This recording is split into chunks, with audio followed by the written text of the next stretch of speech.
할렐루야. 복된 은혜가 넘치는 오후 예배에 나오신 여러분을 예수님의 이름으로 간절히 축복합니다. 집중해서 잘 들어주시기 바랍니다. 왜냐하면 설교가 굉장히 길기 때문입니다. 우선순위라는 말이 있지요. 먼저 해야 하는 순서가 있다라는 말입니다. 사람이 살아가는데 먼저 해야 할 일이 있고 좀 나중으로 미루어서 해야 할 일이 있다라는 겁니다. 양말을 신고 신을 신어야지 신을 신은 다음에 그 다음에 양말을 신지 않지 않습니까? 또 밥을 먹고 난 다음에 양치를 해야지 양치를 깨끗하게 해놓고 밥 먹어야지 이런 사람은 없습니다. 또 속옷을 입고 겉옷을 입어야 되는데 겉옷 위에 속옷을 입는 사람은 슈퍼맨 빼고는 없죠. 또 분유를 먹이고 나서 그 다음에 이유식으로 넘어가는 거지 이유식을 아이에게 먹인 이후에 분유로 다시 되돌아가는 것은 맞지 않습니다. 이 삶의 과정에서도 분명히 먼저 해야 하는 것들이 있듯이 우리가 그리스도인으로서 분명하게 먼저 해야 할 것이 있습니다. 그것이 무엇입니까? 바로 예배입니다. 예배는 우리가 하나님을 만나는 거룩한 시간, 거룩한 장소, 또 거룩한 마음가짐입니다 라고 말씀을 드릴 수 있어요. 하나님을 예배하는데 시간이 구별되어 있지 않다면, 또한 장소가 구별되어 있지 않다면, 그리고 마음가짐이 새롭게 준비되어 있지 않다면 그 예배는 하나님이 흠향하시는 예배가 되지 못한다라고 감히 말씀드릴 수 있습니다.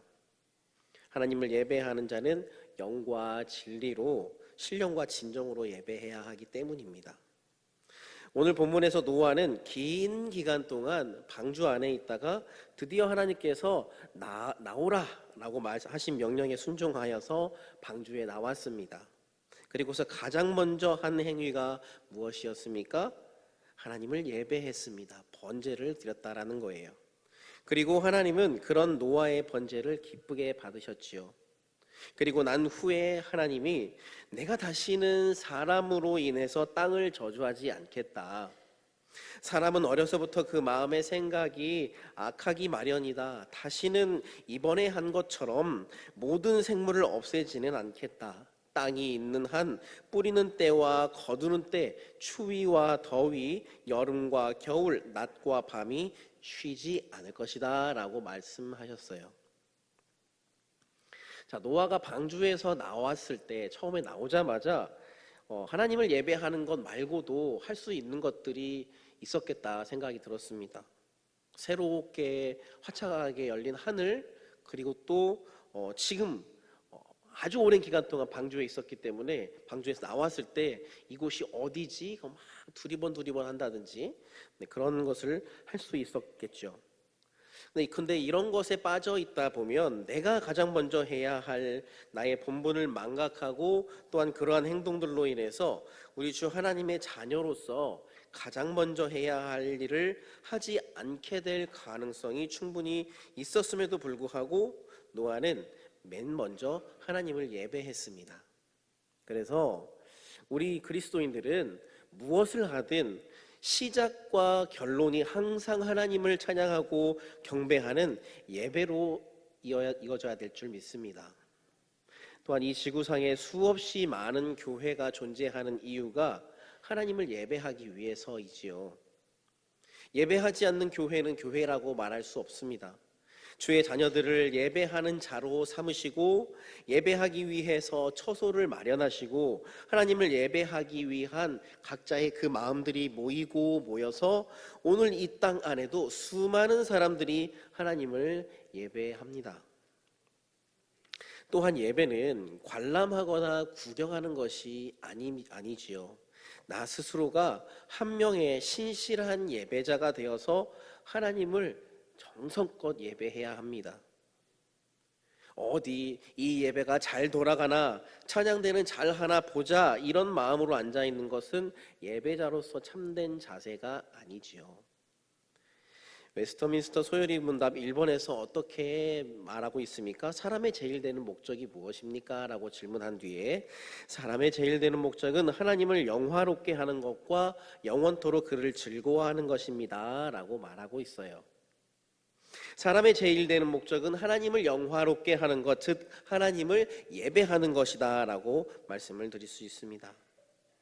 하나님을 사랑하는 그 마음을 담아 하나님을 예배하는 것, 우리 그리스도인들의 인생의 첫 순위로 놓아야 할 것인 줄 믿습니다. 현대인들이 각자 나름의 인생에 설정해 놓은 첫 번째로 해야 하는 자신만의 1순위가 있어요. 그것은 대개 돈, 아니면 명예, 아니면 권력, 그런 것과 같은 것들이죠. 그러나 그리스도인은 예배자, 또 예배하는 이는 곧 그리스도인이라는 이 공식이 그리스도인이 가져야 할 가장 기본적인 공식입니다. 그래서 진정한 마음으로 하나님을 예배하는 저와 여러분이 되실 수 있기를 늘 축복합니다. 우리가 많은 횟수의 예배를 드리기 때문에 우리가 인간인지라 매번의 예배가 같은 마음으로 드려진다는 것은 조금은 어려울 수 있습니다. 하지만 우리가 그 예배에 임할 때 내가 오늘도 하나님이 그 예배를 받아주시기를 기뻐하는 그 마음으로 나아가는 것과 오늘 또 시간 됐네 예배드리러 가야지 이런 마음과는 천지 차이가 있다라는 것이지요. 그 어떤 것보다 하나님을 예배하는 것이 내 삶의 1순위가 되실 수 있기를 간절히 축복합니다. 하나님을 예배하기를 가장 마음의 우선순위로 품고 살아가는 여러분에게 하나님의 따뜻한 위로와 평강이 늘 깃드시기를 예수님의 이름으로 간절히 축복합니다. 또한 오늘 이 예배위원회 주간 예배를 준비하면서 여러 가지로 수고한 우리 예배위원회 모든 인원들에게 하나님의 따뜻한 위로와 평강이 늘 깃드시기를 예수님의 이름으로 간절히 축복합니다. 기도하겠습니다. 기도하고 영상이 나올 때에 특송팀들은 같이 다 나와주시면 감사하겠습니다. 살아계신 아버지 하나님 감사합니다. 오늘 우리에게 예배하게 해주시니 감사합니다. 우리가 하나님을 예배하는 것은 너무나 당연하고 너무나 쉽게 되어지고 너무나 당연한 것 같지만 아버지께서는 정말 한 사람 진실되게 하나님을 예배하는 자를 오늘 이 순간도 찾고 계신 줄 믿습니다. 하나님, 나의 예배가 수없이 많이 드려진다고 해서 그 예배가 습관처럼 드려지는 예배가 되지 않도록 인도하여 주옵시고 매번의 예배가 진실된 마음으로 주님께 나아가게 될 때에 아버지께서 흠양하시는 귀한 예배가 될 줄 믿사오니 우리의 마음 가운데 늘 함께 하여 주셔서 우리가 예배를 더욱더 사모하고 주님을 사모하는 한 명 한 명의 예배자들로 세워 주시옵소서. 그렇게 해서 우리 광림교회의 모든 예배가 하나님이 기뻐하시고 하나님이 자랑하시는 예배가 될 수 있도록 주님 인도하여 주옵소서. 감사를 드리며 살아계신 예수 그리스도의 이름으로 기도합니다. 아멘.